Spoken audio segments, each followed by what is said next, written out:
তাবিঈদের মধ্যে মুহাম্মদ ইবনে সিরিন খুব ভালো স্বপ্নের ব্যাখ্যা জানতেন। এক লোক এসে মুহাম্মদ ইবনে সিরিনকে বলল যে আমি দেখলাম আমার ছেলে পানি খেতে খেতে পেটটা এত বড় হয়ে গেছে। এই একই স্বপ্ন আরেকটা লোকও দেখলো, দেখে এক মূর্খের কাছে জিজ্ঞেস করলো। সে বলল, সর্বনাশ, এত বড় পেট হয়ে গেছে, তোমার ছেলে তো মারা যাবে। ঠিকই কয়েকদিন পরে ছেলেটা মারা গেল। আর একই স্বপ্ন দেখে এই লোক মুহাম্মদ ইবনে সিরিনকে জিজ্ঞেস করেছিল, উনি বলেছেন যে তোমার ছেলে তো অনেক বড় আলেম হবে। ঠিক তাই হয়েছে, ওই ছেলে অনেক বড় আলেম হয়েছে।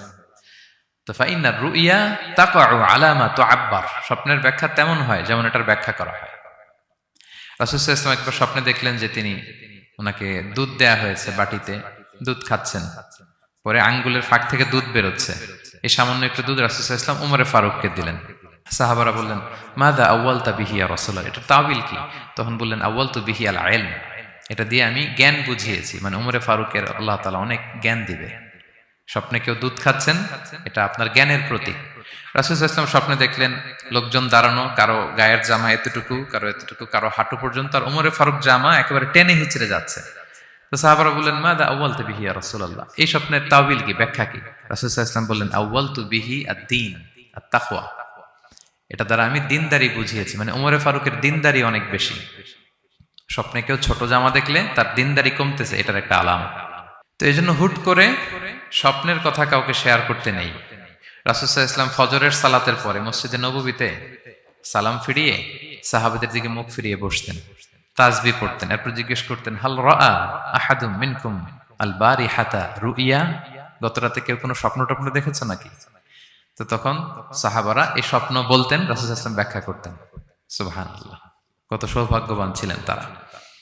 তাহলে স্বপ্ন বলা যাবে নাকি কাউকে?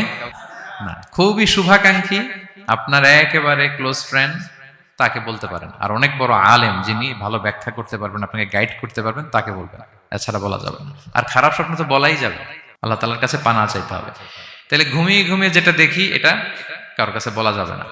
আর যেটা পাওয়ার আকাঙ্ক্ষা মানুষকে ঘুমাতে দেয় না, ওইটাও একটা স্বপ্ন। বলে না যে আমার জীবনের স্বপ্ন আমি এটা করব, এটাও স্বপ্ন। এই ভিশনও শেয়ার করা যাবে না কারোর সাথে। আপনারা তো ব্যবসায়ী মানুষ, টিপস শিখাই দেয় কিছু।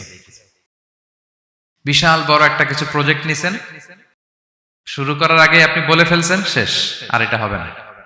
দেখবেন যে এখান থেকে কনস্পিরেসি, ওইখান থেকে শত্রুতা, ওইদিকে এটা করছে ওইটা করছে, আপনি আর আগাতেই পারবেন না।